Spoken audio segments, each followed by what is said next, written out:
Hello, I am the last prophet. Welcome back to the United Church of the Creator. Today's topic is on the tree of knowledge. The tree of knowledge has been referenced by many religions and many cultures since mankind mastered the art of writing. I would like to give you a modern understanding of the tree of knowledge and its effects on the individual and the society, which are linked, even if one claims to be separate from the other. Imagine the tree of knowledge as an apple tree in full bloom, with each apple having an idea or a word written on it. You come into this world as a divine being with no knowledge of negativity, hatred, violence, or any of the other many vile things plaguing society at this moment. At one point, you didn't even know you were naked. And as you will know if you have children, you will have been bathing them from infancy until one day they say out of nowhere, I got it. And you know on that day, they now know they are naked. There are also times when people you love and look up to will poison you with poor ideas. Everything that you claim to believe in and hold so close to your heart as a part of yourself was just picked up along the way during this journey we call life. You came in as perfection or a reflection of our Creator. Then you went to the tree of knowledge and picked up some good things and some bad things. You need to examine your own life and make the decision on whether or not you have been consuming poor ideas or positive ones. You need to understand that there is no me and there is no you.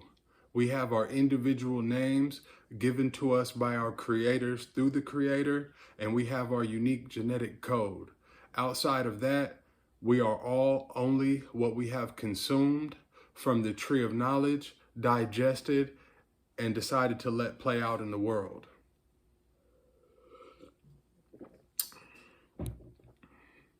What you decide to consume from the tree of knowledge will not only impact your whole life, but the life of your family members and the life of the people living in the society around you in a positive or negative way. The idea always comes before the action. No one was born a murderer, a rapist, depressed, a prostitute, an alcoholic, a drug addict, in a gang, whether it be a street gang, a police officer, a religion, a political party, a soldier, or any other belief that causes you to participate in gang-like behavior. A wife beater, pro-choice, materialistic, a pedophile, or born in the wrong body, etc., etc., etc. Just know that any action you are currently taking in your life is a result of fruit that you have digested from the tree of knowledge at a prior time, and you thought those ideas were a good addition to your life, no matter what the cost to yourself, your family, or the society around you. Look at what you have done to yourself. You are already perfect in the eyes of our Creator. As an example, I will use Peyton Gendron, or however you pronounce his name. Before he drove a good distance to kill people in Buffalo that never harmed him during his life, he had to go to the tree of knowledge and digest the apple that said great replacement. He had to consume the apple that said racism. He had to consume the apple that said hate. He had to consume the apple that said gun. He had to consume the apple that said rage. He had to consume the apple that said fear. Then we all saw how the combination of those ideas played out in the real world. He was still a baby when speaking metaphysically on the duration of a lifetime, but the ideas he consumed throughout his short journey have not only destroyed himself, but the families of everyone involved in the situation. When it comes to chasing your divinity, it is all about the things that you decide to consume from the tree of knowledge. As you can witness in the world around you, the majority of people have consumed the apple that says money on it and are willing to do some sad things for this money.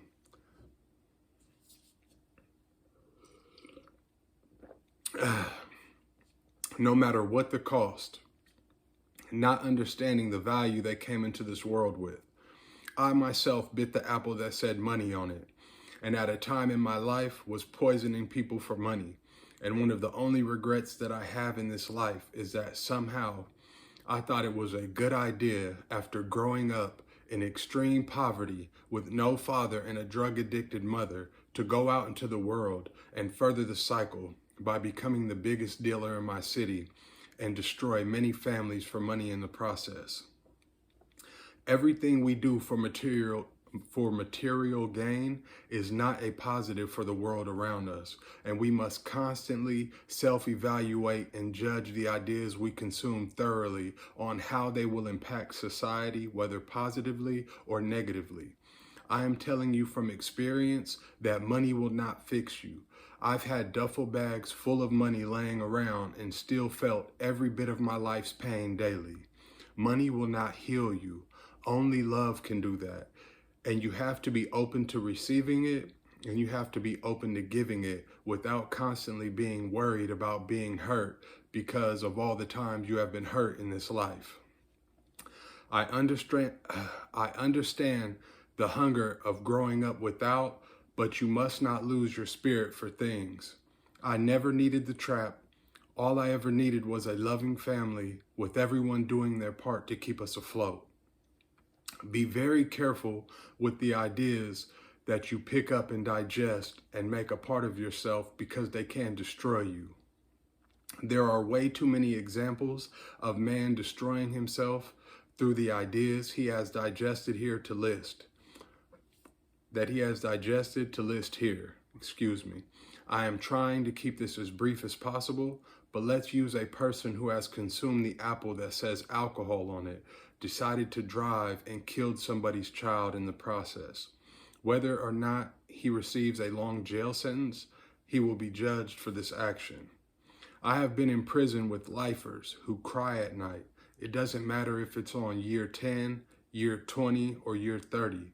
One day it just hits them that the things they believed in have destroyed them and that it is over. It is a very sad thing to hear a grown man crying at night.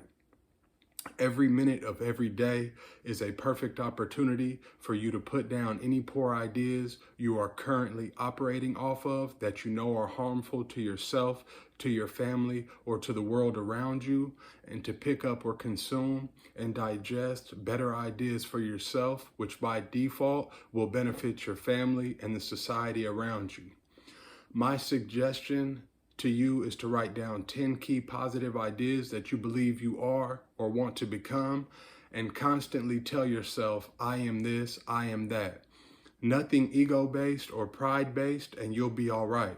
For myself, I am love, I am empathy, I am compassion, I am strength, I am sacrifice, I am thankful, I am humble, I am giving, I am forgiving, and lastly, I am death.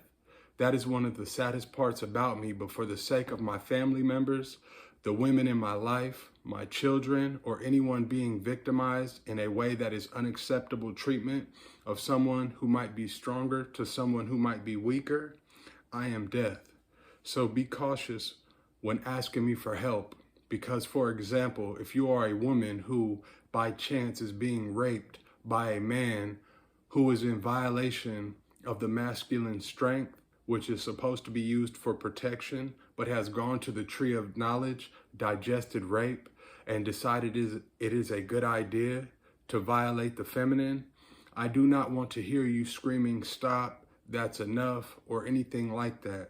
You asked me for help, I answered your cries, and I cannot leave this person who has digested such ideas in the world to further victimize people who are weaker than them.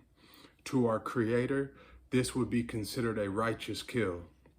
I will do an episode and go in depth as to what is considered a righteous kill later, but for now, that is an example. In this church, we do not turn the other cheek, and we never look for problems. There are definitely people who hate me in this world because I had to step on someone they love, but I promise you, and the Creator is my witness, that I always give people a chance to not go through with the foolish ideas in their mind. I never react on gossip. I never go on the offensive. I just wait until someone crosses the point of no return and I give them a proper response. There is no one in this world that can say I took advantage of them, robbed them, set them up, violated them in any way. I have been me since birth. I welcome anyone to testify against me if they feel otherwise. The only way to clean yourself up is to digest better ideas and put down any negative ideas that have been a part of you, no matter how long they have been a part of you. It is okay to change for the better, and I do not mean materialistically, I mean spiritually. This episode was inspired by the Honorable Prophet, Dr. Asa Hilliard, who reminds us to go back to the source. And the source of all the incredible things you see around you in the world today, or all past and present atrocities, is the tree of knowledge.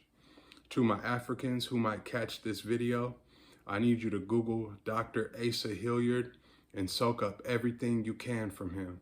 He is another master teacher that I am thankful to have come across. Also, I need you to pause this video and call or text your creators and thank them for this life. As imperfect as they might be, there is no you without them. As I will tell you in every episode, no matter what you are going through currently or have been through in this life, I never want you to check out. I never want you to give up. You might be overlooking it, but there is always a reason to be thankful, and I am saying that through the utmost amount of suffering that most wouldn't even comprehend. But don't check out. You are not alone. This message was brought to you with love from the United Church of the Creator. Thank you for tuning in. I hope you all have a good day. Thank you.